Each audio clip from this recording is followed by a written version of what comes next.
For Whom the Bell Tolls by Ernest Hemingway. Chapter 10.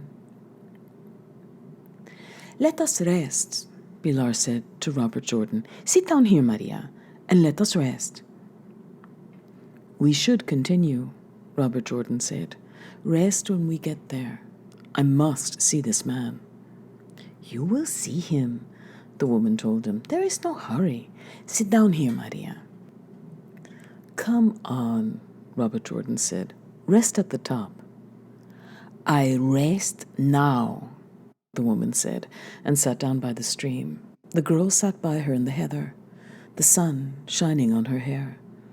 Only Robert Jordan stood looking across the high mountain meadow, with the trout brook running through it. There was heather growing where he stood.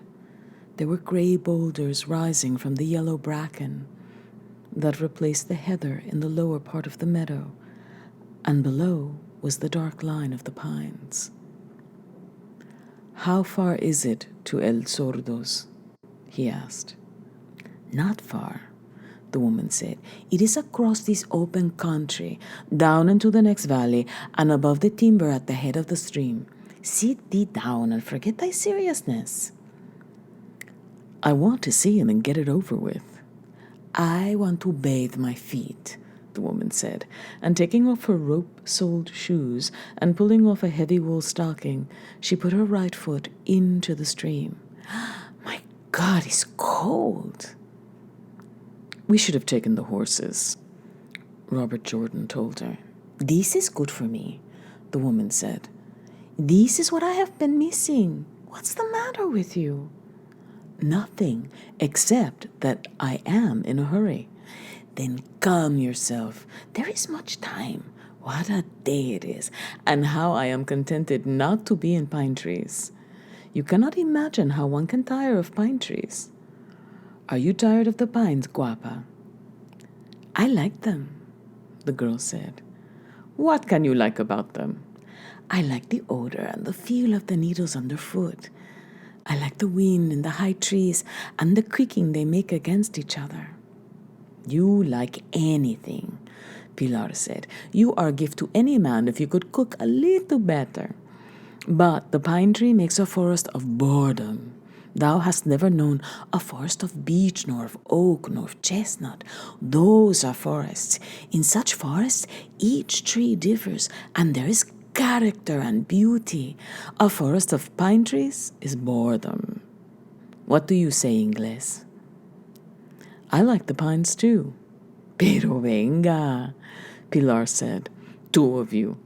And so do I like the pines, but we have been too long in those pines. Also, I am tired of the mountains. In mountains, there are only two directions, down and up, and down leads only to the road and the town of the fascists. Did you ever go to Segovia? Kiva, with this face? This is a face that is known. How would you like to be ugly, beautiful one? She said to Maria. Thou art not ugly. Vamos. I'm not ugly. I was born ugly. All my life I've been ugly. You, Ingles, who know nothing of women. Do you know how an ugly woman feels? Do you know what it is to be ugly all your life and inside to feel that you are beautiful? It is very rare. She put the other foot in the stream, then removed it. God, it's cold. Look at the water wagtail, she said, and pointed to the gray ball of a bird who was bobbing up and down on a stone up the stream. Those are no good for anything, neither to sing nor to eat, only to jerk their tails up and down. Give me a cigarette, Ingles, she said, and taking it, lit it from a flint and steel lighter in the pocket of her shirt. She puffed on the cigarette and looked at Maria and Robert Jordan. Life is very curious, she said, and blew smoke from her nostrils. I would have made a good man, but I am all woman and all ugly. Yet many men have loved me, and I have loved many men. It is curious. Listen, Ingles, this is interesting. Look at me, as ugly as I am. Look closely, Ingles. Thou art not ugly. Que no, don't lie to me. Or, She laughed the deep laugh. Has it begun to work with thee? No, that is a joke. No. Look at the ugliness. Yet one has a feeling within one that blinds a man while he loves you. You, with that feeling, blind him and blind yourself. Then one day, for no reason, he sees you ugly as you really are, and he is not blind anymore. And then you see yourself as ugly as he sees you, and you lose your man and your feeling. Do you understand, guapa? She patted the girl on the shoulder. No, said Maria, because thou art not ugly. Try to use thy head and not thy heart and listen, Pilar said. I am telling you things of much interest. Does it not interest you, Ingles? Yes, but we should go. Que va, go. I am very well here. Then, she went on, addressing herself to Robert Jordan now, as though she were speaking to a classroom, almost as though she were lecturing. After a while, when you are as ugly as I am, as ugly as women can be, then, as I say, after a while, the feeling, the idiotic feeling that you are beautiful, grows slowly in one again. It grows like a cabbage. And then, when the feeling is grown, another man sees you and thinks you are beautiful, and it is all to do over. Now, I think I am past it, but it still might come. You are lucky, guapa, that you are not ugly. But I am ugly, Maria insisted. Ask him, said Pilar, and don't put thy feet in the stream because it will freeze them. If Roberto says we should go, I think we should go, Maria said. Listen to you, Pilar said. I have as much at stake in this as thy Roberto, and I say that we are well off resting here by the stream, and that there is much time. Furthermore, I like to talk. It is the only civilized thing we have. How, otherwise, can we divert ourselves? Does what I say not hold interest for you, Ingles? You speak very well, but there are other things that interest me more than talk of beauty or lack of beauty. Then, let us talk of what interests thee. Where were you at the start of the movement? In my town? Avila? Que va, Avila. Pablo said he was from Avila. He lies. He wanted to make a big city for his town. It was this town, and she named a town. And what happened? Much, the woman said. Much, and all of it ugly, even that which was glorious. Tell me about it, Robert Jordan said. It is brutal, the woman said. I do not like to tell it before the girl. Tell it, said Robert Jordan, and if it is not for her, that she should not listen. I can hear it, Maria said. She put her hand on Robert Jordan's. There is nothing that I cannot hear. It isn't whether you can hear it, Pilar said. It is whether I should tell it to thee and make thee bad dreams. I will not get bad dreams from a story, Maria told her. You think after all that has happened with us I should get bad dreams from a story? Maybe it will give the Ingles bad dreams. Try it and see. No, Ingles, I am not joking. Didst thou see the start of the movement in any small town? No, Robert Jordan said. Then thou hast seen nothing. Thou hast seen the ruin that now is Pablo, but you should have seen Pablo on that day. Tell it. Nay, I do not want to. Tell it. All right, then. I will tell it truly as it was. But thee, guapa, if it reaches a point that it molests thee, tell me. I will not listen to it if it molests me, Maria told her. It cannot be worse than many things. I believe it can, the woman said. Give me another cigarette, Ingles, and vámonos. The girl leaned back against the heather on the bank of the stream, and Robert Jordan stretched himself out, his shoulders against the ground and his head against a clump of the heather. He reached out and found Maria's hand and held it in his, rubbing their two hands against the heather until she opened her hand and laid it flat on top of his as they listened. It was early in the morning when the civiles, surrendered at the barracks, Pilar began. You had assaulted the barracks? Robert Jordan asked. Pablo had surrounded it in the dark, cut the telephone wires, placed dynamite under one wall, and called out the Guardia Civil to surrender. They would not. And at daylight, he blew the wall open.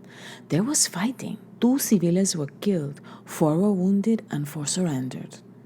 We all lay on roofs and on the ground and at the edge of walls and of buildings in the early morning light, and the dust cloud of the explosion had not yet settled, for it rose high in the air, and there was no wind to carry it, and all of us were firing into the broken side of the building, loading and firing into the smoke, and from within there were still the flashes of rifles, and then there was a shout from in the smoke not to fire more, and out came the 4 civiles with their hands up.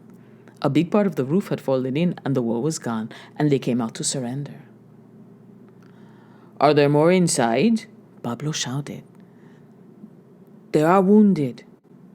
Guard these, Pablo said to 4 who had come up from where we were firing. Stand there against the wall, he told the civiles. The 4 civiles stood against the wall, dirty, dusty, smoke-grimed, with the 4 who were guarding them pointing their guns at them, and Pablo and the others went in to finish the wounded.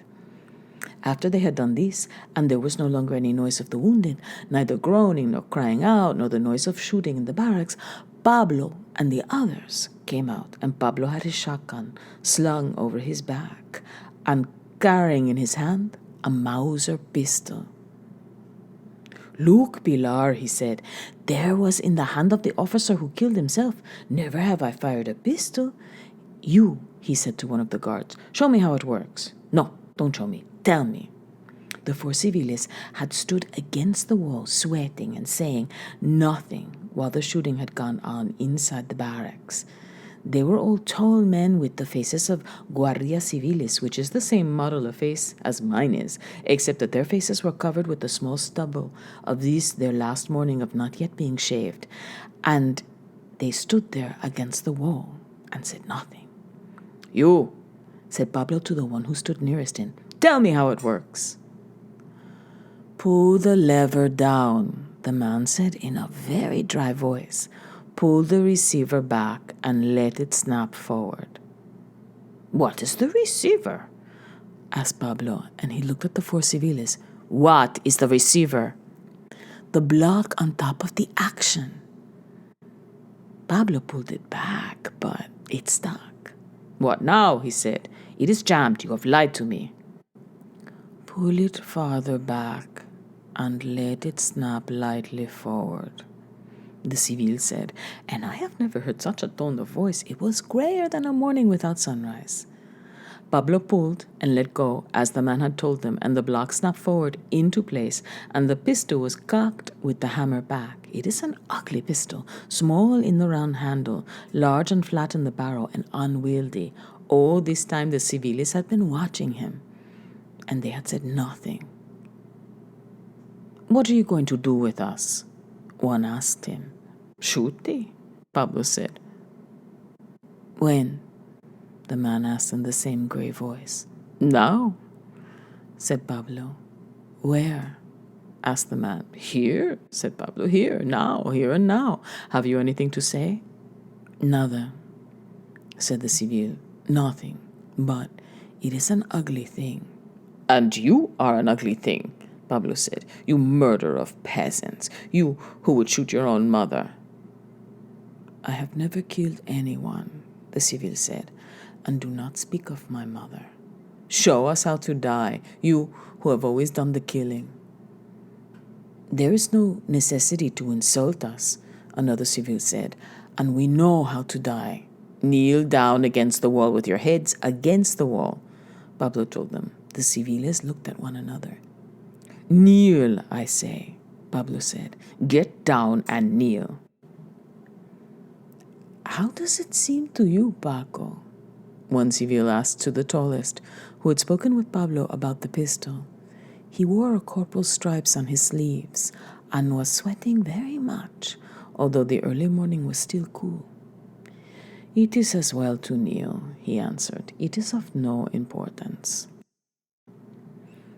It is closer to the earth, the first one who had spoken said, trying to make a joke, but they were all too grave for a joke, and no one smiled. Then let us kneel, the first civil said, and the four knelt, looking very awkward with their heads against the wall and their hands by their sides, and Pablo passed behind them and shot each one in turn in the back of the head with the pistol, going from one to another and putting the barrel of the pistol against the back of their heads, each man slipping down as he fired. I can hear the pistol still, sharp, and yet muffled, and see the barrel jerk and the head of the man drop forward. One held his head still when the pistol touched it. One pushed his head forward and pressed his forehead against the stone. One shivered in his whole body, and his head was shaking. Only one put his hands in front of his eyes. And he was the last one, and the four bodies were slumped against the wall, when Pablo turned away from them and came toward us with the pistol still in his hand. "Hold this for me, Pilar," he said. "I do not know how to put down the hammer." And he handed me the pistol and stood there looking at the four guards as they lay against the wall of the barracks. All those who were with us stood there too, looking at them, and no one said anything.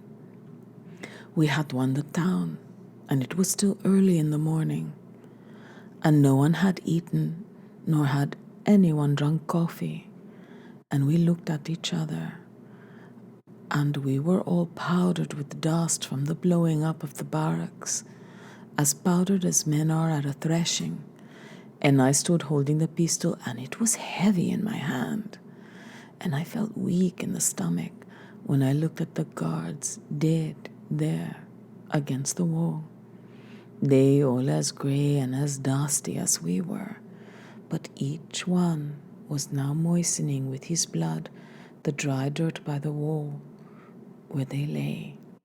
And as we stood there, the sun rose over the far hills and shone down on the road where we stood and on the white wall of the barracks, and the dust in the air was golden in that first sun, and the peasant who was beside me looked at the wall of the barracks and what lay there, and then looked at us and then at the sun and said, "Vaya, a day that commences."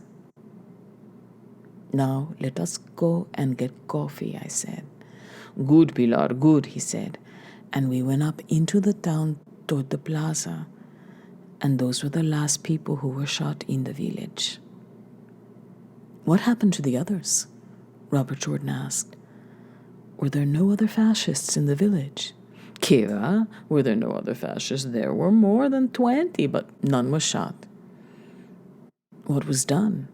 "Pablo had them beaten to death with flails and thrown from the top of the cliff into the river." "All 20? I will tell you, it is not so simple, and in my life never do I wish to see such a scene as the felling to death in the plaza on the top of a cliff above the river. The town is built on the high bank above the river, and there is a square there with a fountain, and there are benches, and there are big trees that give a shade for the benches. The balconies of the houses look out on the plaza. 6 streets enter on the plaza, and there is an arcade from the houses that goes around the plaza so that one can walk in the shade of the arcade when the sun is hot. On 3 sides of the plaza is the arcade, and on the 4th side is the walk shaded by the trees beside the edge of the cliff width far below the river. It is 300 feet down to the river. Pablo organized it all as he did the attack on the barracks. First, he had the entrances in the streets blocked off with carts as though to organize the plaza for capea, for an amateur bullfight. The fascists were all held in the ayuntamiento, the city hall, where the clock was set in the wall, and it was in the buildings under the arcade that the club of the fascists was, and under the arcade on the sidewalk in front of their club was where they had their chairs and tables for their club. It was there, before the movement, that they were accustomed to take their aperitifs. The chairs and the tables were of wicker. It looked like a cafe, but was more elegant. But there was no fighting to take them. Pablo had them seized in the night before he assaulted the barracks, but he had already surrounded the barracks. They were all seized in their homes at the same hour the attack started. That was intelligent. Pablo is an organizer. Otherwise, he would have had people attacking him at his flanks and at his rear while he was assaulting the barracks of the Guardia Civil. Pablo is very intelligent but brutal. He had this of the village well planned and well ordered. Listen. After the assault was successful, and the last 4 guards had surrendered, and he had chopped them against the wall, and we had drunk coffee at the cafe that always opened earliest in the morning by the corner from which the early bus left, he proceeded to the organization of the plaza. Carts were piled exactly as for a capella, except that the side to the river was not enclosed. That was left open. Then Pablo ordered the priest to confess the fascists and give them the necessary sacraments. When was this done? In the ayuntamiento, as I said. There was a great crowd outside, and while this was going on inside with the priest, there was some levity outside and shouting of obscenities. But most of the people were very serious and respectful. Those who made jokes were those who were very drunk from the celebration of the taking of the barracks, and there were useless characters who would have been drunk at any time.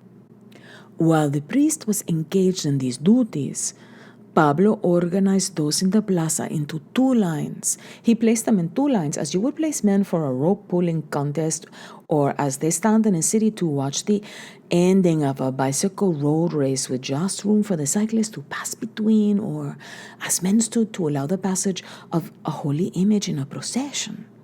2 meters was left between the lines, and they extended from the door of the ayuntamiento clear across the plaza to the edge of the cliff, so that from the doorway of the ayuntamiento, looking across the plaza, one coming out would see 2 solid lines of people waiting. They were armed with flails such as are used to beat out the grain, and they were a good flail's length apart. All did not have flails, as enough flails could not be obtained, but most had flails obtained from the store of Don Guillermo Martin, who was a fascist, and saw all sorts of agricultural implements, and those who did not have flails had heavy herdsman clubs or ox goads, and some had wooden pitchforks, those with wooden tines that are used to fork the chaff and straw into the air after the flailing.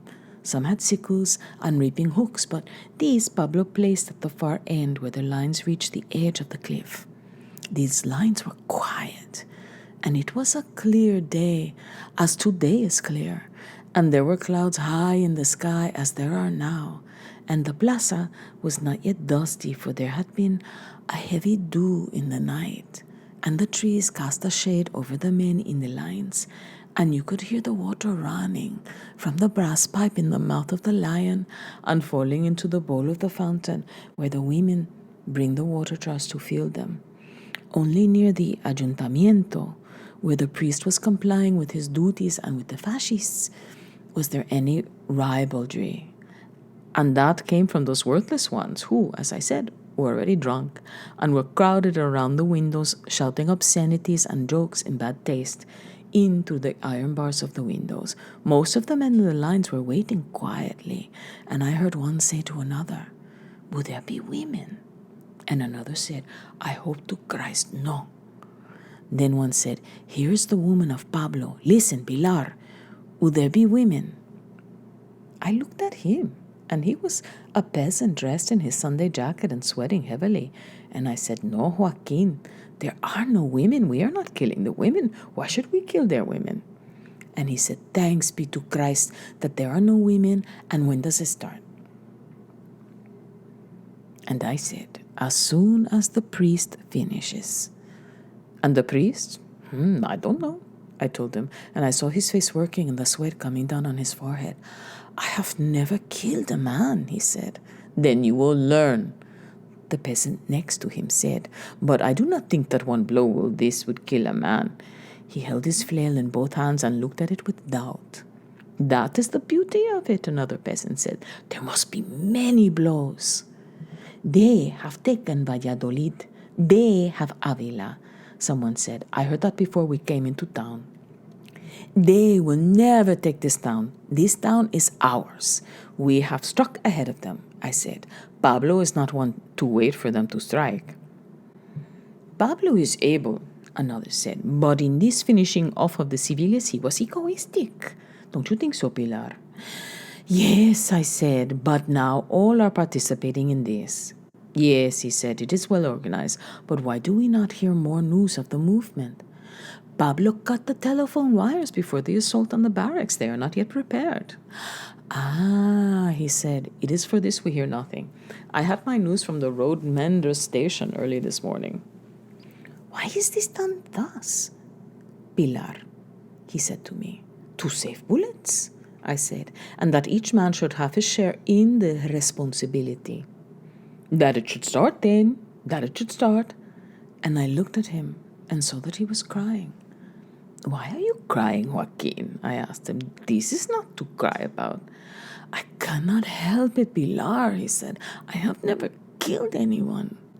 If you have not seen the day of revolution in a small town where all know in all the town and have always known all, you have seen nothing. And on this day, most of the men in the double line across the plaza wore the clothes in which they worked in the fields and have come into town hurriedly. But some, not knowing how one should dress for the first day of a movement, wore their clothes for Sundays or holidays. And these, seeing that the others, including those who had attacked the barracks, wore their oldest clothes, were ashamed of being wrongly dressed. But they did not like to take off their jackets for fear of losing them, or that they might be stolen by the worthless ones, and so they stood sweating in the sun and waiting for it to commence. Then the wind rose, and the dust was now dry in the plaza, for the men walking and standing and shuffling had loosened it, and it commenced to blow, and a man in a dark blue Sunday jacket shouted, "Agua! Agua!" And the caretaker of the plaza, whose duty it was to sprinkle the plaza each morning with a hose, came and turned the hose on and commenced to lay the dust at the edge of the plaza and then toward the center. Then the two lines fell back and let him lay the dust over the center of the plaza, the hose sweeping in wide arcs, the water glistening in the sun, and the men leaning on their flails or the clubs or the whitewood pitchforks and watching the sweep of the stream of water. And then, when the plaza was nicely moistened and the dust settled, the lines formed up again, and a peasant shouted, "When do we get the first fascist? When does the first come out of the box?" "Soon," Pablo shouted from the door of the ayuntamiento. "Soon the first one comes out." His voice was hoarse from shouting in the assault and from the smoke of the barracks. "What's the delay?" someone asked. "They're still occupied with their sins." Pablo shouted. "Clearly, there are 20 of them," a man said. "More," said another. "Among 20, there are many sins to recount." "Yes, but I think it's a trick to gain time. Surely, facing such an emergency, one could not remember one's sins except for the biggest." "Then have patience, for with more than 20 of them, there are enough of the biggest sins to take some time." "I have patience," said the other, "but it is better to get it over with, both for them and for us. It is July, and there's much work. We have harvested, but we have not yet threshed. We are not yet in the time of fairs and festivals." "But this will be a fair and festival today," another said, "the fair of liberty, and from this day, when these are extinguished, the town and the land are ours." "We thresh fascists today," said one, "and out of the chaff comes the freedom of this pueblo." "We must administer it well to deserve it," said another. "Pilar," he said to me, "when do we have a meeting for organization?" "Immediately after this is completed," I told him, "in the same building of the ayuntamiento." I was wearing one of the three-quartered patent leather hats of the Guardia Civil as a joke, and I had put the hammer down on the pistol, holding it with my thumb to lower it as I pulled on the trigger as seemed natural. And the pistol was held in a rope I had round my waist. The long barrel stuck under the rope, and when I put it on the joke seemed very good to me, although afterwards I wished I had taken the holster of the pistol instead of the hat. But one of the men in the line said, "Pilar, daughter, it seems to me bad taste for thee to wear that hat.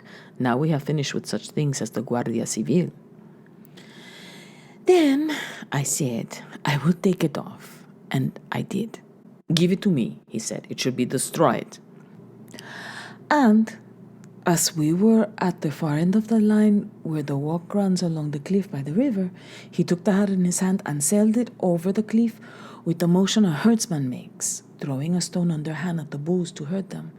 The hat sailed far out into space, and we could see it, smaller and smaller. The patent leather shining in the clear air, sailing down to the river. I looked back over the square and at all the windows and all the balconies. There were people crowded, and there was the double line of men across the square to the doorway of the ayuntamiento. And the crowd swarmed outside the windows of that building. And there was the noise of many people talking. And then I heard a shout, and someone said, "Here comes the first one." And it was Don Benito Garcia, the mayor. And he came out bareheaded, walking slowly from the door and down the porch. And nothing happened. And he walked between the line of men with the flails, and nothing happened. He passed 2 men, 4 men, 8 men, 10 men, and nothing happened. And he was walking between that line of men, his head up, his fat face gray, his eyes looking ahead and then flickering from side to side and walking steadily, and nothing happened.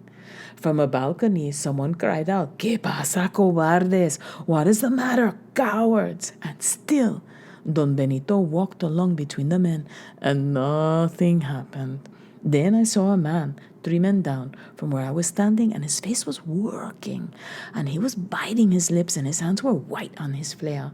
I saw him looking toward Don Benito, watching him come on, and still nothing happened. Then, just before Don Benito came abreast of this man, the man raised his flail so high that it struck the man beside him and smashed a blow at Don Benito that hit him on the side of the head. And Don Benito looked at him, and the man struck again and shouted, "That for you, cabron." The blow hit Don Benito in the face, and he raised his hands to his face, and they beat him until he fell. And the man who had struck him first called to others to help him, and he pulled on the collar of Don Benito's shirt, and others took hold of his arms, and with his face in the dust of the plaza, they dragged him over the walk to the edge of the cliff and threw him over and into the river. And the man who hit him first was kneeling by the edge of the cliff, looking over after him and saying, the cabron, oh, the cabron." He was a tenant of Don Benito, and they had never gotten along together. There had been a dispute about a piece of land by the river that Don Benito had taken from this man and let to another.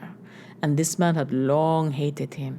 This man did not join the line again, but sat by the cliff looking down where Don Benito had fallen.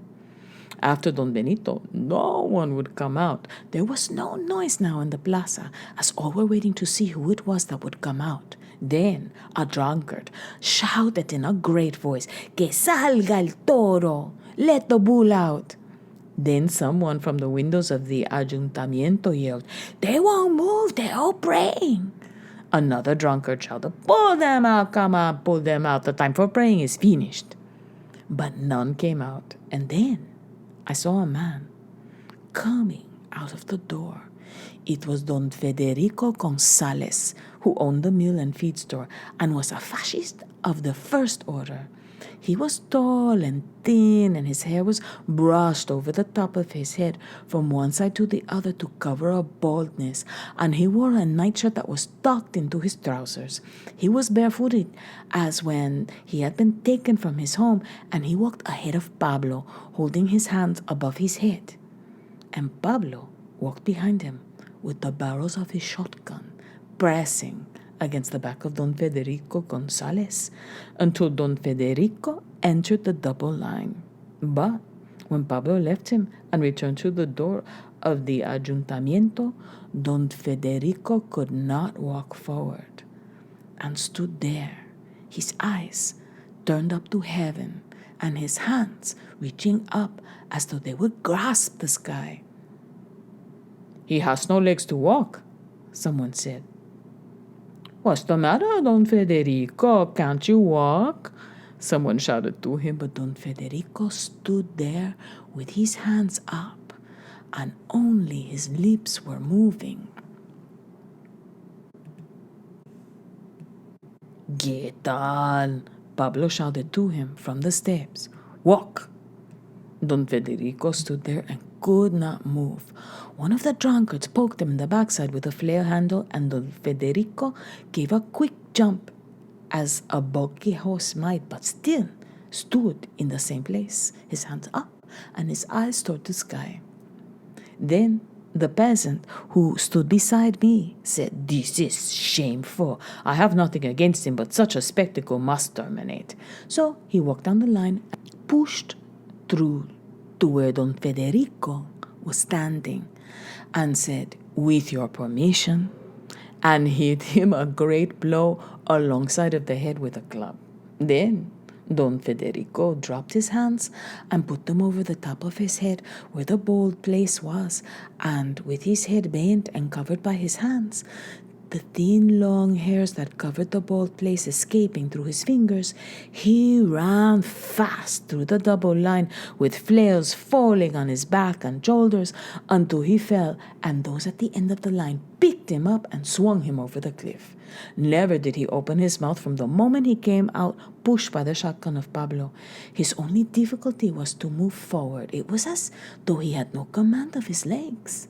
After Don Federico, I saw there was a concentration of the hardest men at the end of the lines by the edge of the cliff, and I left there, and I went to the arcade of the Ayuntamiento and pushed aside two drunkards and looked in the window.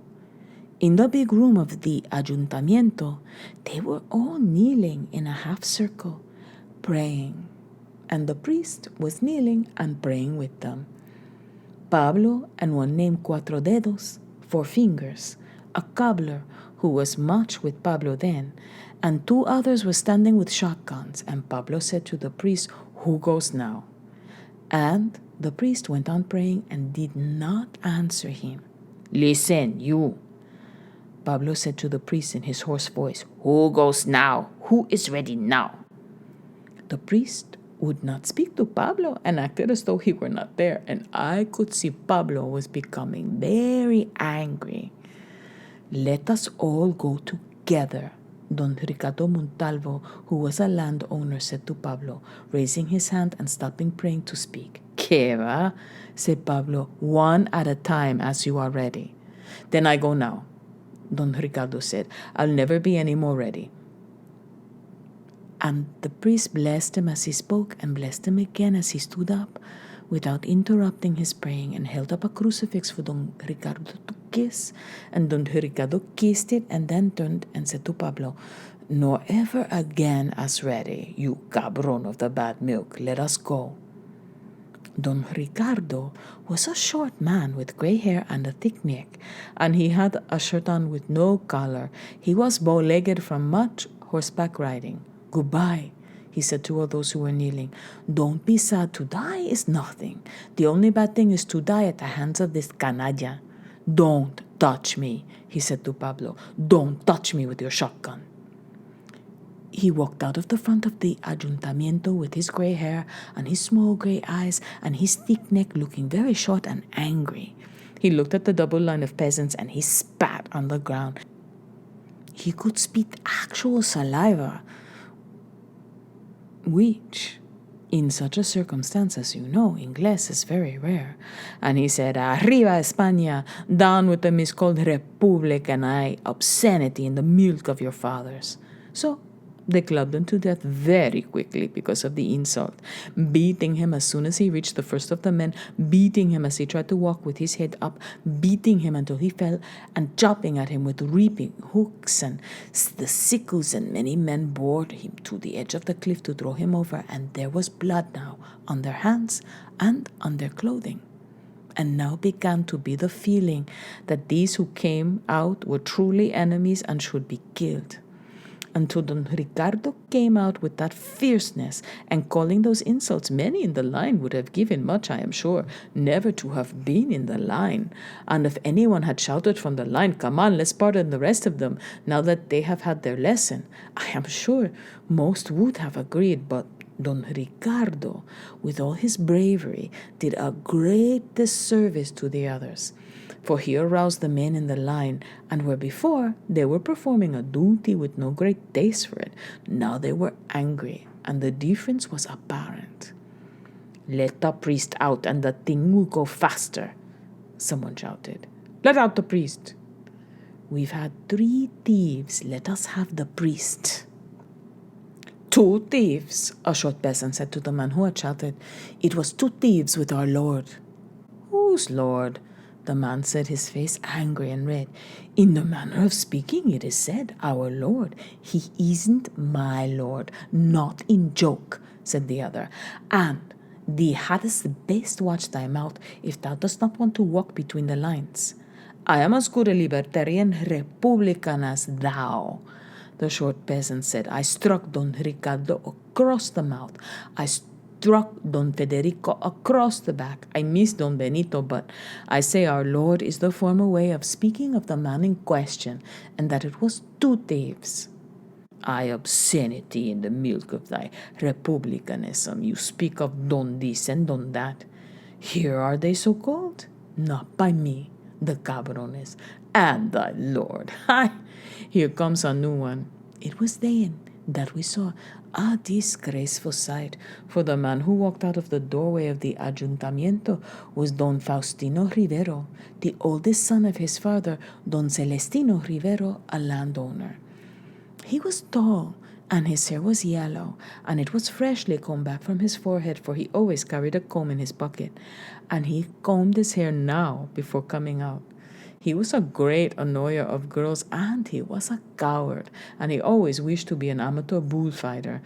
He went much with the gypsies and with bullfighters and with bull racers, and delighted to hear the Andalusian costume, but he had no courage and was considered a joke. One time, he was announced to appear in an amateur benefit fight for the old people's home in Avila, and to kill a bull from on horseback in the Andalusian style, which he had spent much time practicing. And when he had seen the size of the bull that had been substituted for him in place of the little one weak in the legs he had picked out himself, he had said he was sick, and some said put 3 fingers down his throat to make himself vomit. When the line saw him, they commenced to shout, "Hola, Don Faustino, take care not to vomit. Listen to me, Don Faustino, there are beautiful girls over the cliff. Don Faustino, wait a minute, and we will bring out a bull bigger than the other." And another shouted, "Listen to me, Don Faustino, hast thou ever heard speak of death?" Don Faustino stood there, still acting brave. He was still under the impulse that had made him announce to the others that he was going out. It was the same impulse that had made him announce himself for the bullfight, that had made him believe and hope that he could be an amateur matador. Now, he was inspired by the example of Don Ricardo, and he stood there looking both handsome and brave, and he made his face scornful, but he could not speak. "Come, Don Faustino," someone called from the line. "Come, Don Faustino, here is the biggest bull of all." Don Faustino stood looking out, and I think, as he looked, that there was no pity for him on the other side of the line. Still, he looked both handsome and superb. But time was shortening, and there was only one direction to go. "Don Faustino," someone called. "What are you waiting for, Don Faustino?" "He is preparing to vomit," someone said, and the lines laughed. "Don Faustino," a peasant called, "vomit if it will give thee pleasure. To me, it is all the same." Then, as we watched, Don Faustino looked along the lines and across the square to the cliff, and when he saw the cliff and the emptiness beyond, he turned quickly and ducked back toward the entrance of the Ayuntamiento. All the lines roared, and someone shouted in a high voice, "Where do you go, Don Faustino? Where do you go?" "He goes to throw up," shouted another, and they all laughed again.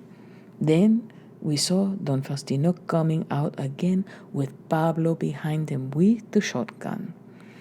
All of his style was now gone.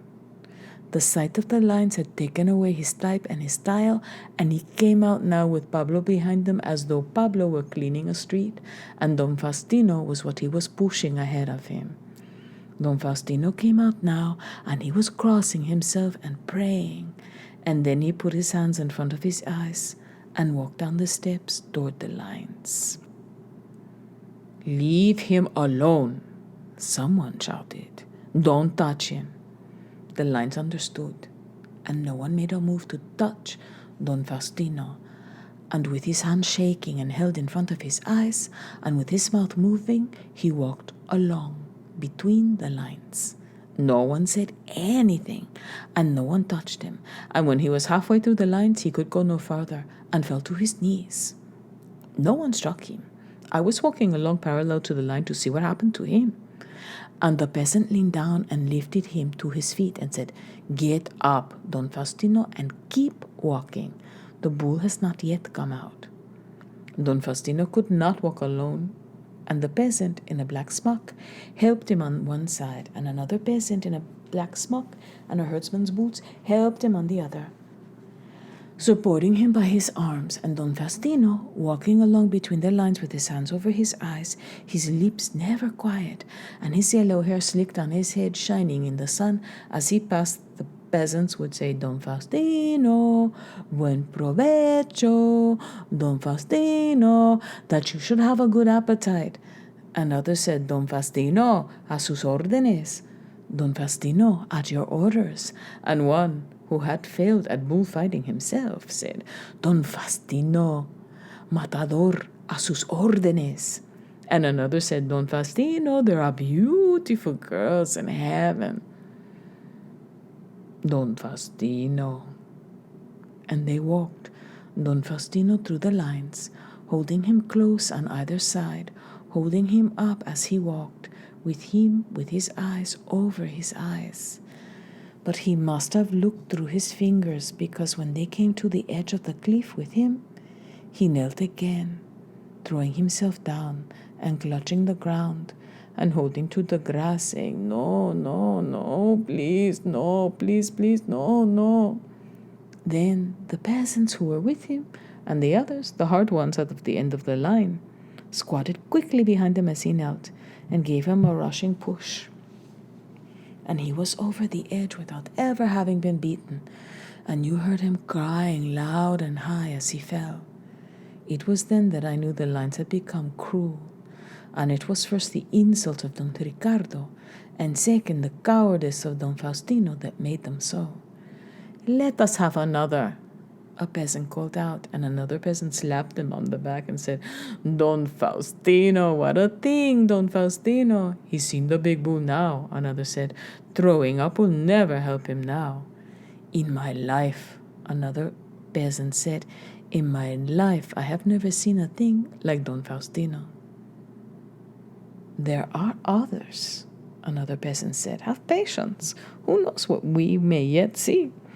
There may be giants and dwarfs," the first peasant said. "There may be Negroes and rare beasts from Africa, but for me, never, never will there be anything like Don Faustino. But let's have another one. Come on, let's have another one." The drunkards were handing around bottles of anise and cognac that they had looted from the bar of the Club of the Fascists, drinking them down like wine, and many of the men in the lines were beginning to be a little drunk too, from drinking after the strong emotion of Don Benito, Don Federico, Don Ricardo, and especially Don Faustino. Those who did not drink from the bottles of liquor were drinking from leather wineskins that were passed about, and one handed a wineskin to me, and I took a long drink, letting the wine run cool down my throat from the leather bota, for I was very thirsty too. "To kill gives much thirst," the man with the wineskin said to me. "Que va?" I said. "Hast thou killed?" "We have killed 4, he said proudly, "not counting the civiles. It is true that they killed one of the civiles, Pilar." "Not one," I said. "I shot into the smoke when the wall fell, as did the others, that is all." "Where got thee the pistol, Pilar?" "From Pablo. Pablo gave it to me after he killed the civiles."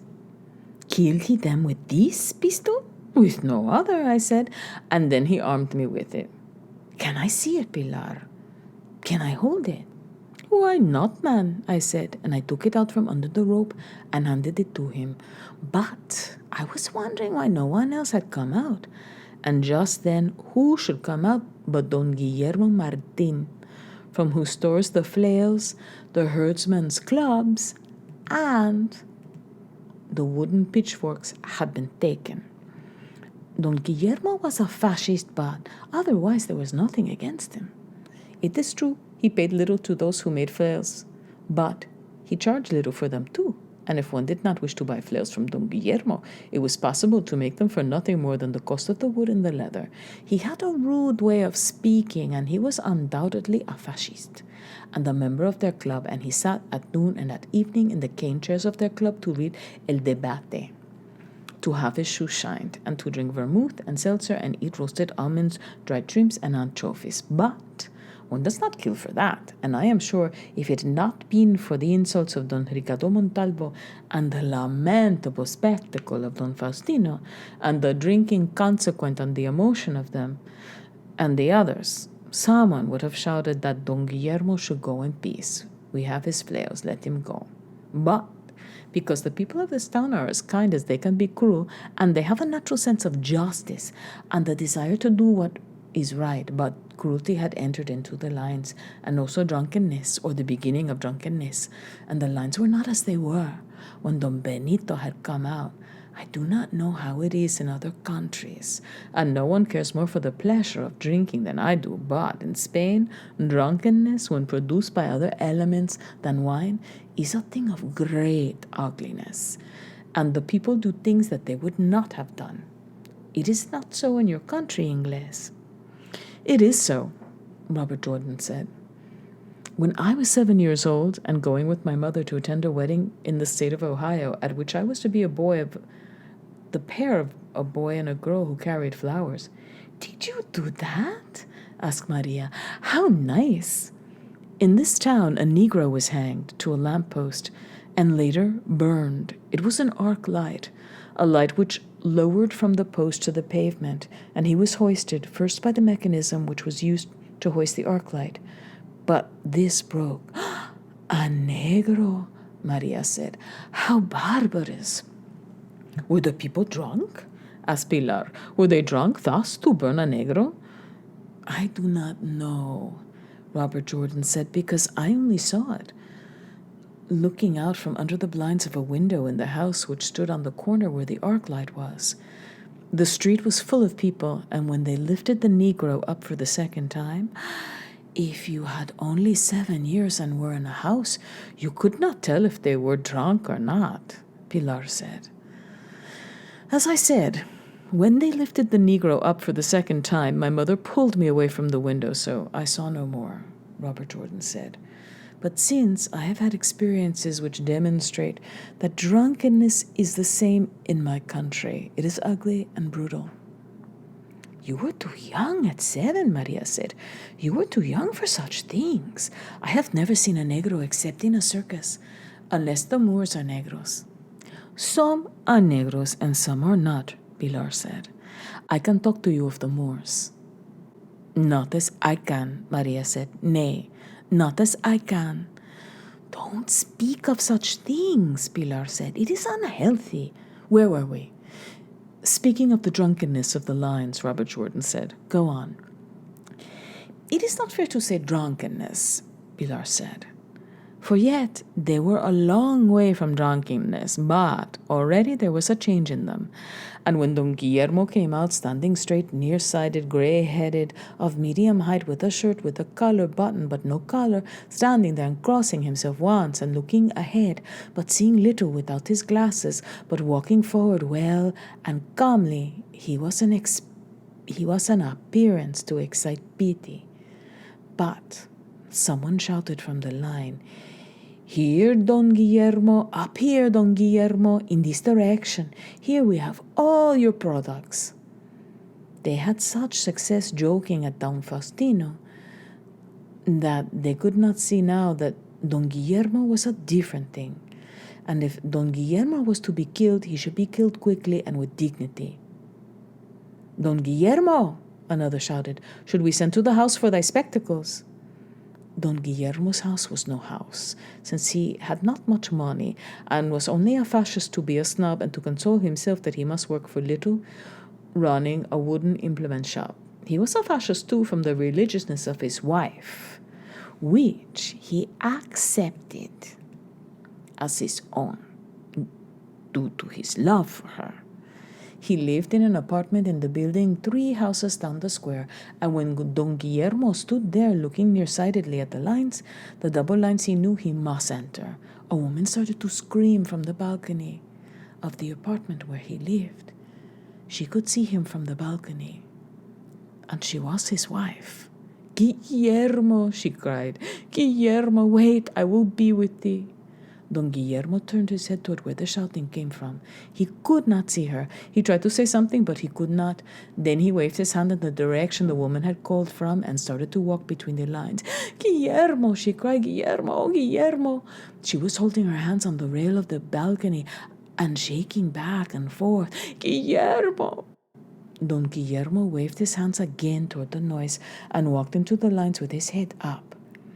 And you would not have known what he was feeling except for the color of his face. Then some drunkard yelled, "Guillermo!" from the lines, imitating the high-cracked voice of his wife. And Don Guillermo rushed toward the man blindly, with tears now running down his cheeks, and the man hit him hard across the face with his flail.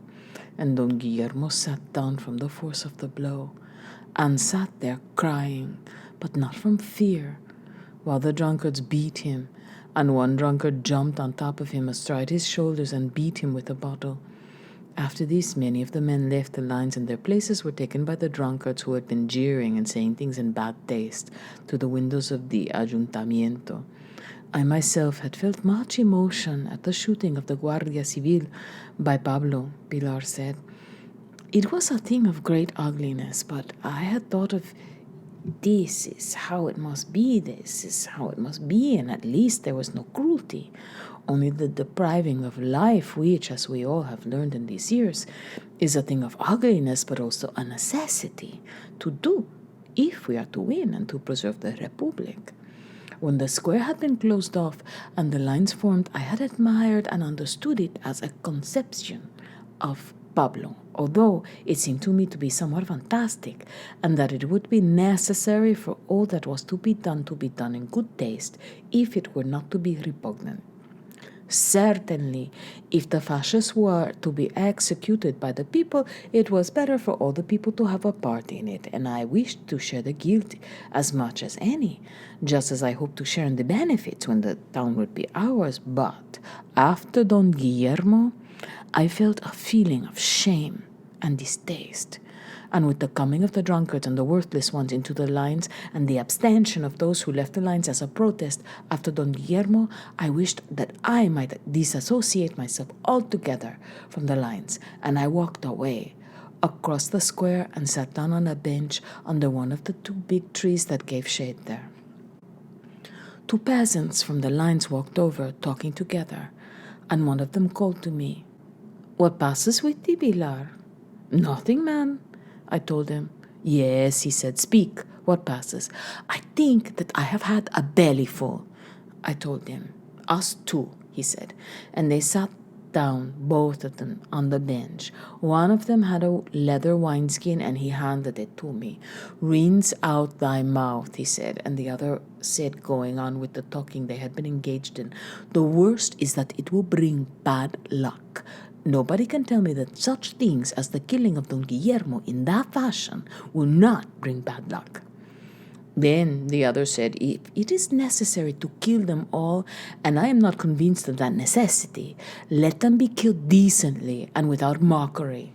"Mockery is justified in the case of Don Faustino," the other said, "since he was always a farcer and was never a serious man, but to mock such a serious man as Don Guillermo is beyond all right." "I have a belly full," I told him, and it was literally true, because I felt an actual sickness in all of me inside, and the sweating and the nausea, as though I had swallowed bad seafood. "Then nothing," the one peasant said. "We will take no further part in it, but I wonder what happens in the other towns." They have not repaired the telephone wires yet, I said. It is a lack that should be remedied.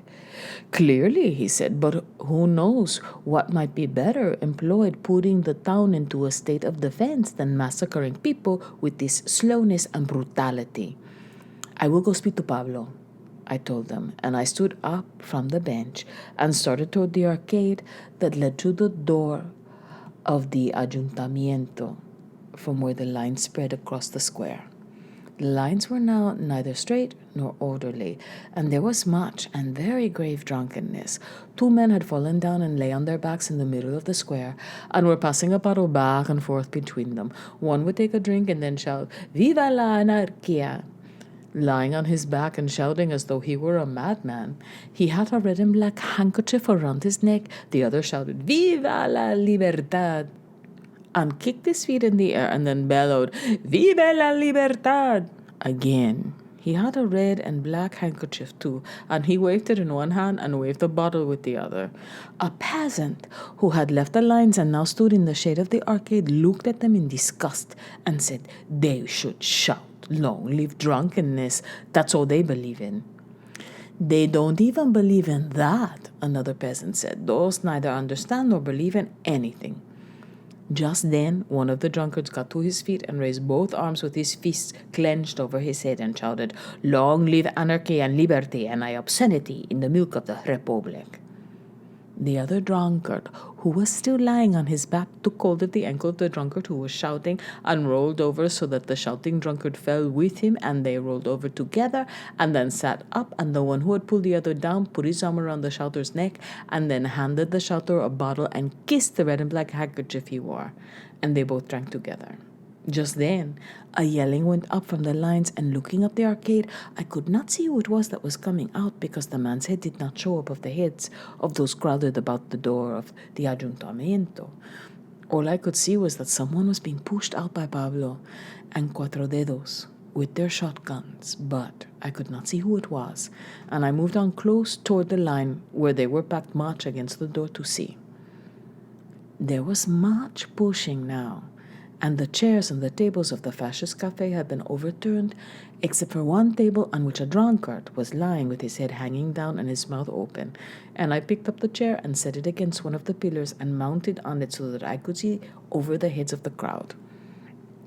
The man who was being pushed by Pablo and Cuatro Dedos was Don Anastasio Rivas, who was an undoubted fascist and the fattest man in the town. He was a grain buyer and the agent for several insurance companies, and he also loaned money at high rates of interest. Standing on the chair, I saw him walk down the steps and toward the lines, his fat neck bulging over the back of the collar band of his shirt, his bald head shining in the sun. But he never entered them because there was a shout, not as of different men shouting, but of all of them. It was an ugly noise, and was the cry of the drunken lines all yelling together, and the lines broke with the rush of men toward him, and I saw Don Anastasio throw himself down with his hands over his head, and then you could not see him, for the men piled on top of him, and when the men got up from him, Don Anastasio was dead from his head being beaten against the stone flags of the paving of the arcade, and there were no more lines, but only a mob. "We're going in," they commenced to shout. "We're going in after them." "He's too heavy to carry," a man kicked at the body of Don Anastasio, who was lying there on his face. "Let him stay there." "Why should we lug that ton of tripet to the cliff? Let him lie there." "We're going to enter and finish with them inside," a man shouted. "We're going in." "Why wait all day in the sun?" another yelled. "Come on, let us go." The mob was now pressing into the arcade. They were shouting and pushing, and they made a noise now like an animal, and they were all shouting, "Open up, open up, open up," for the guards had shut the doors of the Ayuntamiento when the lines broke. Standing on the chair, I could see in through the barred window into the hall of the Ayuntamiento, and in there it was as it had been before. The priest was standing, and those who were left were kneeling in a half circle around him, and they were all praying. Pablo was sitting on the big table in front of the mayor's chair with his shotgun slung over his back. His legs were hanging down from the table, and he was rolling a cigarette. Cuatro Dedos was sitting in the mayor's chair with his feet on the table, and he was smoking a cigarette. All the guards were sitting in different chairs of the administration, holding their guns. The key to the big door was on the table beside Pablo. The mob was shouting, "Open up, open up, open up," as though it were a chant. And Pablo was sitting there as though he did not hear them. He said something to the priest, but I could not hear what he said for the noise of the mob. The priest, as before, did not answer him, but kept on praying. With many people pushing me, I moved the chair close against the wall, shoving it ahead of me as they shoved me from behind. I stood on the chair with my face close against the bars of the window and held on by the bars. A man climbed out the chair too and stood with his arms around me, holding the wider bars. "The chair will break," I said to him. "What does it matter?" he said. Look at them pray." His breath on my neck smelled like the smell of the mob, sour, like vomit on paving stones, and the smell of drunkenness. And then he put his mouth against the opening in the bars with his head over my shoulder and shouted, "Open up, open!" And it was as though the mob were on my back as a devil is on your back in a dream. Now the mob was pressed against the door so that those in front were being crushed by all the others who were pressing, and from the square a big drunkard in a black smock with a red and black handkerchief around his neck ran and threw himself against the press of the mob and fell forward onto the pressing men, and then stood up and backed away, and then ran forward again and threw himself against the backs of those men who were pushing, shouting, "Long live me and long live anarchy!" As I watched, this man turned away from the crowd and went and sat down and drank from the bottle. And then, when he was sitting down, he saw Don Anastasio, who was still lying face down on the stones, but much trampled now. And the drunkard got up and went over to Don Anastasio and leaned over and poured out of the bottle onto the head of Don Anastasio and onto his clothes.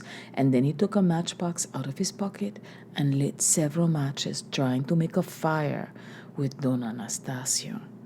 But the wind was blowing hard now, and it blew the matches out, and after a little, the big drunkard sat there by Don Anastasio, shaking his head and drinking out of the bottle, and every once in a while leaning and patting Don Anastasio on the shoulders of his dead body.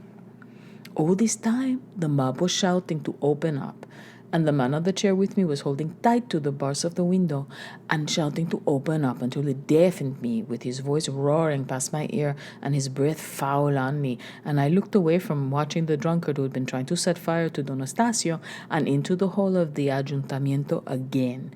And it was just as it had been. They were still praying as they had been, the men all kneeling with their shirts open, some with their heads down, others with their heads up, looking toward the priest and toward the crucifix that he held. And the priest praying fast and hard, looking out over their heads, and in back of them, Pablo, with his cigarette now lighted, was sitting there on the table, swinging his legs, his shotgun slung over his back, and he was playing with the key.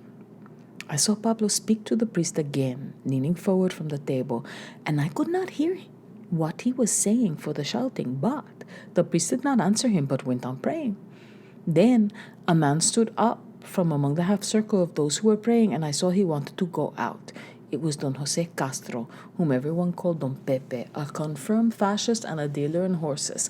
And he stood up now, small, neat-looking, even unshaven, and wearing a pajama top tucked into the pair of gray striped trousers. He kissed at the crucifix, and the priest blessed him, and he stood up and looked at Pablo and jerked his head toward the door.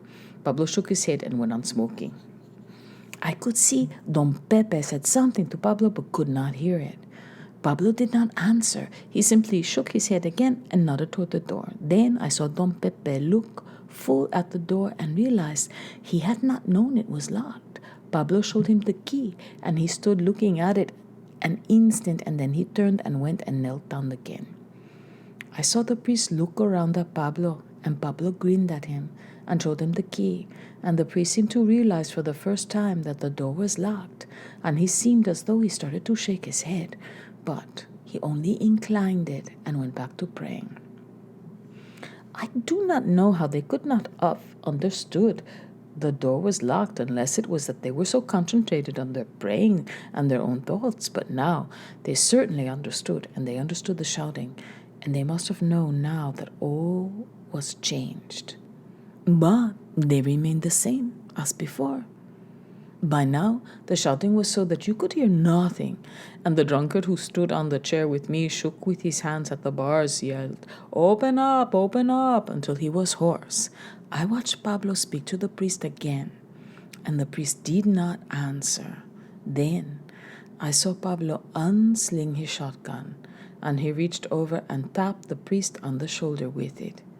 The priest paid no attention to him, and I saw Pablo shake his head. Then he spoke over his shoulder to Cuatro Dedos, and Cuatro Dedos spoke to the other guards, and they all stood up and walked back to the far end of the room and stood there with their shotguns.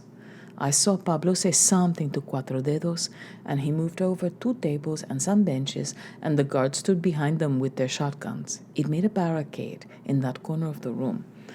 Pablo leaned over and tapped the priest on the shoulder again with the shotgun, and the priest did not pay any attention to him. But I saw Don Pepe watching him, while the others paid no attention but went on praying. Pablo shook his head, and seeing Don Pepe looking at him, he shook his head at Don Pepe and showed him the key, holding it up in his hand. Don Pepe understood, and he dropped his head and commenced to pray very fast. Pablo swung his legs down from the table and walked around it to the big chair of the mayor on the raised platform behind the long council table. He sat down in it and rolled himself a cigarette, all the time watching the fascists who were praying with the priest. You could not see any expression on his face at all. The key was on the table in front of him. It was a big key of iron, over a foot long. Then Pablo called to the guards something I could not hear, and one guard went down to the door. I could see them all praying faster than ever, and I knew they all knew now. Pablo said something to the priest, but the priest did not answer. Then Pablo leaned forward, picked up the key, and tossed it underhand to the guard at the door. The guard caught it, and Pablo smiled at him. Then the guard put the key in the door, turned it, and pulled the door toward him, ducking behind it as the mob rushed in. I saw them come in, and just then the drunkard on the chair with me commenced to shout, "Hi, hi, hi," and push his head forward so I could not see, and then he shouted, kill them, club them, kill them," and he pushed me aside with his 2 arms, and I could see nothing. I hit my elbow into his belly, and I said, "Drunkard, whose chair is this? Let me see." But he just kept shaking his hands and arms against the bar and shouting, "Kill them, club them, that's it, club them, kill them, cabrones, cabrones, cabrones."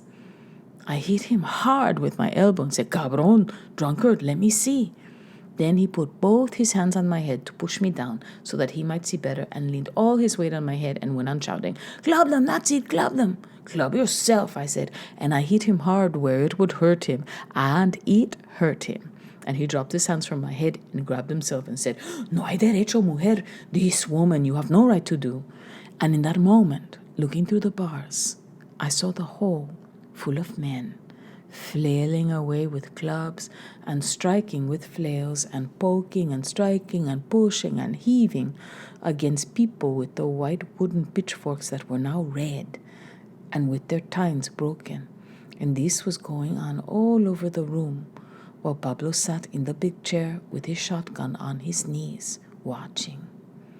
And they were shouting and clubbing and stabbing, and men were screaming as horses scream in a fire. And I saw the priest with his shirts tucked up, scrambling over a bench, and those after him were chopping at him with the sickles and the reaping hooks, and then someone had hold of his robe.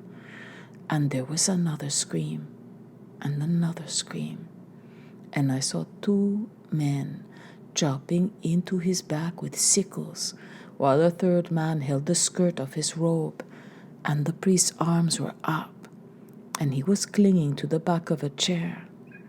And then the chair I was standing on broke, and the drunkard and I were on the pavement that smelled of spilled wine and vomit, and the drunkard was shaking his finger at me and saying, "No hay derecho, mujer, no hay derecho. You could have done me an injury." And the people were trampling over us to get into the hall of the ayuntamiento.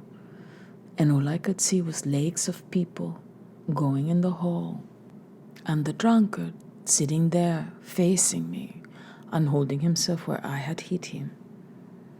That was the end of the killing of the fascists in our town, and I was glad I did not see more of it.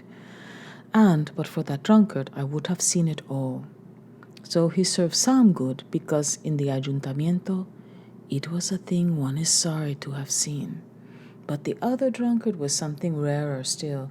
As we got up after the breaking of the chair and the people were still crowding into the ayuntamiento, I saw this drunkard of the square with his red and black scarf again, pouring something over Don Anastasio.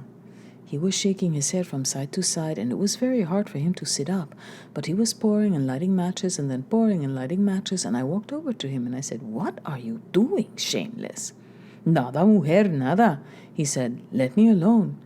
And perhaps because I was standing there so that my legs made a shelter from the wind, the match caught, and a blue flame began to run up the shoulder of the coat of Don Anastasio and onto the back of his neck.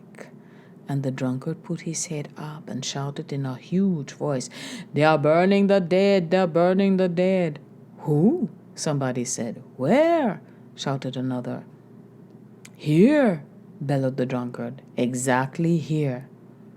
Then someone hit the drunkard a great blow alongside the head with a flail, and he fell back, lying on the ground. He looked up at the man who had hit him, and then shut his eyes and crossed his hands on his chest and lay there, beside Don Anastasio, as though he were asleep. The man did not hit him again, and he lay there. He was still there when they picked up Don Anastasio and put him with the others in the cart that hauled them all over to the cliff where they were thrown over that evening with the others after there had been a cleaning up in the ayuntamiento. It would have been better for the town if they had thrown over 20 or 30 of the drunkards, especially those of the red and black scarves, and if we ever have another revolution, I believe they should be destroyed at the start. But then we did not know this. But in the next days we were to learn. But that night we did not know what was to come. After the slaying in the ayuntamiento, there was no more killing. But we could not have a meeting that night because there were too many drunkards. It was impossible to obtain order, and so the meeting was postponed until the next day. That night I slept with Pablo. I should not say this to you, guapa, but on the other hand, it is good for you to know everything, and at least what I tell you is true. Listen to this Ingles. It is very curious. As I say, that night we ate, and it was very curious. It was as after a storm or a flood or a battle, and everyone was tired and no one spoke much. I myself felt hollow and not well, and I was full of shame and a sense of wrongdoing. And I had a great feeling of oppression and of bad to come, as this morning after the plains. And certainly, bad came within 3 days. Pablo, when we ate, spoke little. "Did you like it, Pilar?" he asked finally, with his mouth full of roast young goat. We were eating at the inn from where the buses leave, and the room was crowded, and people were singing, and there was difficulty serving. "No," I said, "except for Don Faustino, I did not like it." "I liked it," he said. "All of it?" I asked him. "All of it," he said, and cut himself a big piece of bread with his knife and commenced to mop up gravy with it. "All of it except the priest." "You didn't like it about the priest?" Because I knew he hated priests, even worse than he hated fascists. "He was a disillusionment to me," Pablo said, sadly. "So many people were singing that we had to almost shout to hear one another." "Why?" "He died very badly," Pablo said. "He had very little dignity." "How did you want him to have dignity when he was being chased by the mob?" I said. "I thought he had much dignity all the time before, all the dignity that one could have." "Yes," Pablo said, "but in the last minute he was frightened." "Who wouldn't be?" I said. "Did you see what they were chasing him with?" "Why would I not see?" Pablo said, "but I find he died badly." In such circumstances, anyone dies badly, I told him. What do you want for your money? Everything that happened in the ayudamiento was scabrous. Yes, said Pablo, there was little organization, but a priest, he has an example to set. I thought you hated priests. Yes, said Pablo. And cut some more bread. But a Spanish priest should die very well. I think he died well enough, I said, being deprived of all formality. No, Pablo said. To me, he was a great disillusionment. All day I had waited for the death of the priest. I had thought he would be the last to enter the lines. I awaited it with great anticipation, and I expected something of a culmination. I have never seen a priest die. There is time, I said to him sarcastically. Only today did the movement start.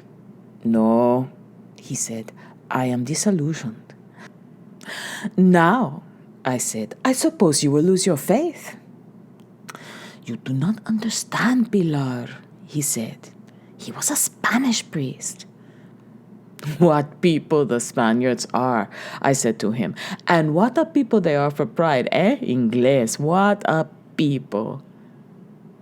We must get on, Robert Jordan said. He looked at the sun. Yes, Pilar said. We will go now, but let me tell you about Pablo. That night, he said to me, Pilar, tonight we will do nothing. Good, I told him. That pleases me. I think it would be bad taste after the killing of so many people. Que va, I told him. What a saint you are. You think I lived years with bullfighters not to know how they are after the corrida? Is it true, Pilar? He asked me. When did I lie to you? I told him. It is true, Pilar. I am a finished man this night. You do not reproach me? No, hombre, I said to him. Don't kill people every day, Pablo. And he slept that night like a baby, and I woke him in the morning at daylight. But I could not sleep that night, and I got up and sat in a chair and looked out of the window. And I could see the square in the moonlight, where the lines had been, and across the square, the trees shining in the moonlight, and the darkness of their shadows, and the benches bright too in the moonlight, and the scattered bottles shining, and beyond the edge of the cliff, where they had all been thrown. And there was no sound but the splashing of the water in the fountain. And I sat there, and I thought, we have begun badly. The window was open, and up the square from the fonda, I could hear a woman crying. I went out on the balcony, standing there in my bare feet on the iron, and the moon shone on the faces of all the buildings of the square, and the crying was coming from the balcony of the house of Don Guillermo. It was his wife, and she was on the balcony, kneeling and crying. Then I went back inside the room, and I sat there, and I did not wish to think, for that was the worst day of my life until one other day. What was the other day? Maria asked. 3 days later, when the fascists took the town. Do not tell me about it, said Maria. I do not want to hear it. This is enough. This was too much. I told you that you should not have listened, Pilar said. See, I did not want you to hear. Now you will have bad dreams. No, said Maria, but I do not want to hear more. I wish you would tell me of it sometime, Robert Jordan said. I will, Pilar said. But it is bad for Maria. I do not want to hear it, Maria said pitifully. Please, Pilar, and do not tell it if I am there, for I might listen in spite of myself. Her lips were working, and Robert Jordan thought she would cry. Please, Pilar, do not tell it. Do not worry, little cropped head, Pilar said. Do not worry, but I will tell the Inglés sometime. But I want to be there when he is there, Maria said. Oh, Pilar, do not tell it at all. I will tell it when thou art working. No, please, let us not tell it at all, Maria said. It is only fair to tell it since I have told what we did, Pilar said, but you shall never hear of it. Are there no pleasant things to speak of? Maria said. Do we have to talk always of horrors? This afternoon, Pilar said, thou and the Inglés, the two of you, can speak of what you wish. Then that the afternoon should come, Maria said, that it should come flying. It will come, Pilar told her. It will come flying and go the same way, and tomorrow will fly too. This afternoon, Maria said, this afternoon. Ay, that this afternoon should come.